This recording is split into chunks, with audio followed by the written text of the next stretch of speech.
কাঁচামাল, জনবল সহ নানান সংকট নিয়েই এখন ব্যস্ত সময় পার করছেন সৈয়দপুর রেলওয়ে কারখানার শ্রমিকরা। তাদের এই ব্যস্ততার কারণ ঈদযাত্রার বাড়তি চাপ। এই চাপ সামলাতে খসে মেজে প্রস্তুত করতে হচ্ছে ট্রেনের পুরনো কোচ। আব্দুর রশিদ শাহর তথ্যচিত্রে ডেস্ক রিপোর্ট।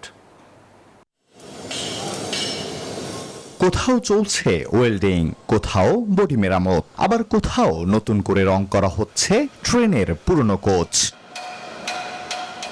ঈদকে সামনে রেখে যেন দম ফেলার ফুসরত নেই সৈয়দপুর রেলওয়ে কারখানার শ্রমিক কর্মচারীদের। কাঁচামালের সংকট, পুরনো যন্ত্রপাতি আর রয়েছে জনবল সংকটও। এসব প্রতিকূলতার মাঝেও সচল দেশের ঐতিহ্যবাহী এই রেল কারখানার কার্যক্রম।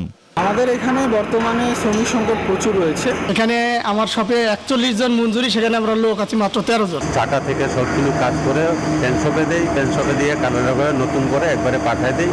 আমরা সবাই দক্ষ হিসেবে কাজগুলো নিজের পরিশ্রম হিসেবে আমরা কাজগুলো চালিয়ে যাচ্ছি। আমাদের শ্রমিকরা মনে করে সারা বাংলাদেশের লাখ লাখ যাত্রী সঠিক সময় যাতে ঈদ উদযাপন করতে পারে। ঈদযাত্রার চাপ সামাল দিতে চলছে 127টি লক্কর ঝক্কর ও জরাজীর্ণ যাত্রীবাহী কোচ মেরামতের কাজ। নির্ধারিত কর্মঘণ্টার বাইরেও কাজ করছেন শ্রমিকরা। বসুন্ধরা টিস্যু, অশুদ্ধতার বিরুদ্ধে এক বিন্দুও ছাড় নয়। সাপ্তাহিক ছুটির দিনেও বন্ধ নেই এই কার্যক্রম। আমাদের শ্রমিকরা হচ্ছে যে দিন রাত নিরলস পরিশ্রম করে অধিক সংখ্যক কোচ আউটকাম দিচ্ছেন। প্রত্যেকটা শ্রমিক অত্যন্ত নিবেদিতভাবে তারা কাজ করছে এবং দিন রাত পরিশ্রম করছে।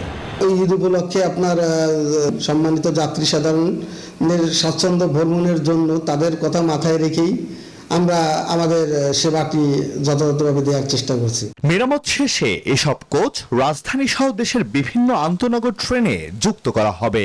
কারখানা কর্তৃপক্ষ বলছে ইতোমধ্যে মেরামতকৃত প্রায় 90% কোচ রেলওয়ের পাকশি বিভাগে হস্তান্তর করা হয়েছে। বাকি কোচগুলো ঈদের আগেই বুঝিয়ে দেয়া হবে। মূলত মালামাল স্বল্পতার জন্যই আমাদের অনেক সময় আউটটার্নে বাধাগ্রস্ত হয়। আমরা সেই মালামাল স্বল্পতাগুলো কাটিয়ে ওঠার চেষ্টা করছি। গতকাল পর্যন্ত আমরা 99টা আউটটার্ন দিয়েছি। বাকি 28টি কোচ আগামী কয়েকদিনের মধ্যে আমরা আউটটার্ন দেওয়ার লক্ষ্যে কাজ করে যাচ্ছি। দেশের বৃহত্তম ও প্রাচীন এই রেলওয়ে কারখানা 1970 সালে ব্রিটিশ আমলে 110 একর জায়গার উপর প্রতিষ্ঠিত হয়। দেশব্যাপী রেলওয়ের ব্রডগেজ ও মিটার গেজ বগি এবং ওয়াগন মেরামত ও রক্ষণাবেক্ষণের প্রধান দায়িত্ব পালন করে কারখানাটি। Desk report, news 24।